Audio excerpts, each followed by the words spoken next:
Authorities on high alert as pro-Trump supporters flood D.C. to protest election. Hundreds of law enforcement officers have mobilized across Washington as thousands of supporters who refuse to accept President Donald Trump's election loss have flocked to the nation's capital to protest when Congress gathers Wednesday afternoon to put the final stamp on President-elect Joe Biden's victory.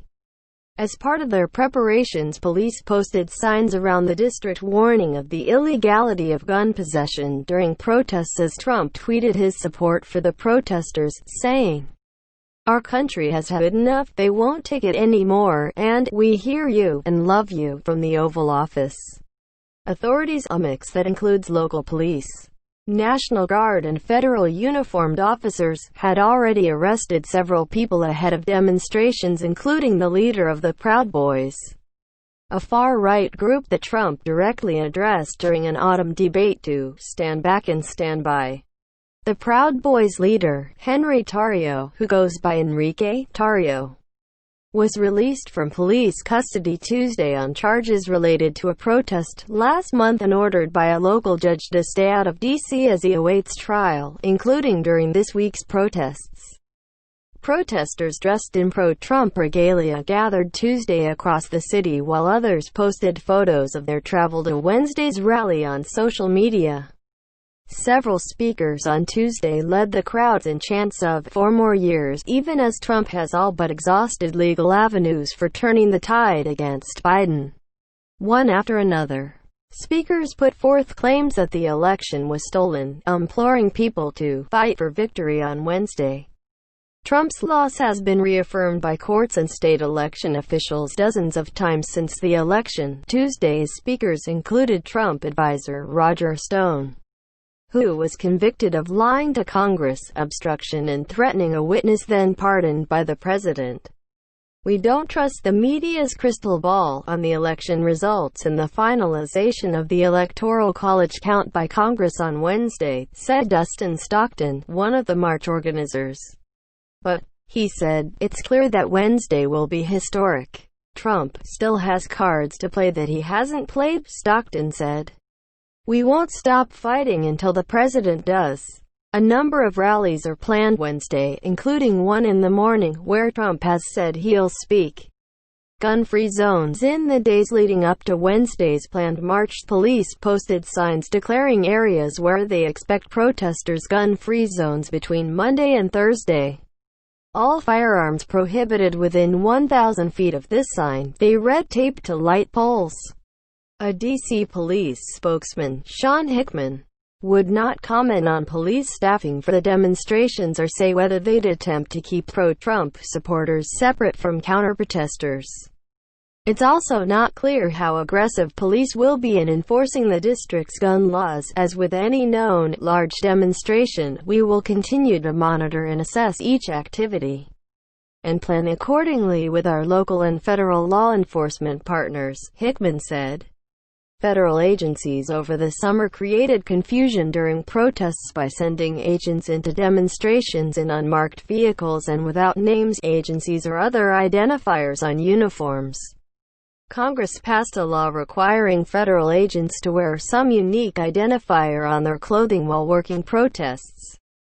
A letter Tuesday from D.C. Mayor Muriel Bowser to the Department of Justice regarding the upcoming protests noted problems police had encountered when armed officers working for federal agencies staffed protests without identification over the summer, including in Lafayette Park. This caused confusion among residents and visitors and could become a national security threat with no way for MPD and federal law enforcement to decipher armed groups, Bowser wrote. Armed and unidentifiable federal agents dressed in camouflage arrested protesters in Portland, Oregon, over the summer and took them away in unmarked vehicles. Federal officials later identified them as agents of the U.S. Customs and Border Protection, but they weren't wearing name badges or agency identifiers. Around the same time, Trump branded anti-racism protesters in the country as terrorists and promised to surge paramilitary-style units into other cities. Outrage over the tactics led to Congress passing the law requiring identifying marks on federal agents working protests.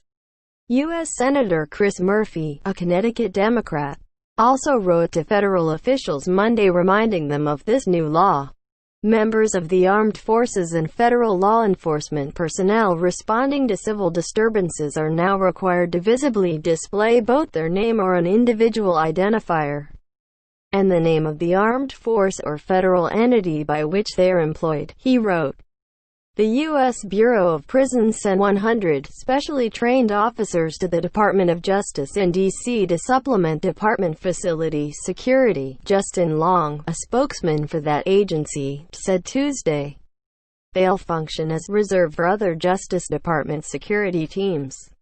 Mark Morgan, the senior official performing the duties of the Commissioner of U.S. Customs and Border Protection, said Tuesday that the agency had not been asked to deploy agents but added that it has modest, quick reactionary force that will be on standby just in case our assistance is requested. Ken Cuccinelli, the senior official performing the duties of the Homeland Security Deputy Secretary, said the agency is prepared to surge personnel as needed. Secret Service is at the heart of a lot of this stuff. They have a long history. And we're coordinating. Not just the service coordinating, but to the extent the Federal Protective Service, which is protecting literally dozens of locations around the city, has any need for backup.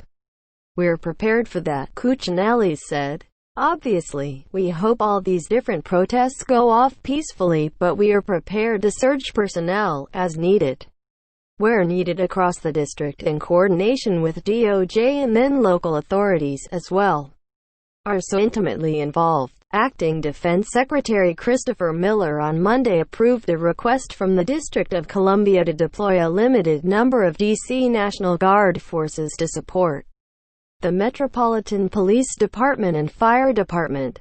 The Guardsmen will not be armed and be mostly assisting with traffic control. The Proud Boys expected at the rallies are members of the Proud Boys, a far-right group seen often in black and yellow at Trump rallies and who sometimes engage in street fights with far-left protesters. Affiliates of the group have also shown apparent ties to Stone, including at his criminal trial in late 2019. This comes about a month after a Proud Boys protest ended with stabbings and the burning of a Black Lives Matter banner taken from a black church. Tarrio was arrested Monday and charged in connection with the burning of the banner and ordered released from police custody on Tuesday. The judge ordered him to stay out of the District of Columbia except for his own court appearances until further notice, according to court records. Tarrio had 2 high-capacity gun magazines when police arrested him, according to authorities, and he was also charged with possession of a high-capacity feeding device. Tarrio did not return CNN's calls or texts Monday. He took responsibility for burning the banner last month, writing in a post on the social media website Parler that, against the wishes of my attorney, I am here today to admit that I am the person responsible for the burning of this sign. He also posted on social media that Proud Boys members would be incognito for this week's protests. Tuesday's protesters chanted "Enrique" in support of Tarrio. A few speakers also went on anti-mask rants, one of them saying masks warn to prevent the spread of coronavirus or a means of control for officials trying to take your freedom away. A vast majority of the several hundred people at Freedom Plaza were not wearing masks throughout the afternoon and evening. Founded in 2016, the Proud Boys group lists among its central tenets a belief in closed borders and the aim of reinstating a spirit of Western chauvinism.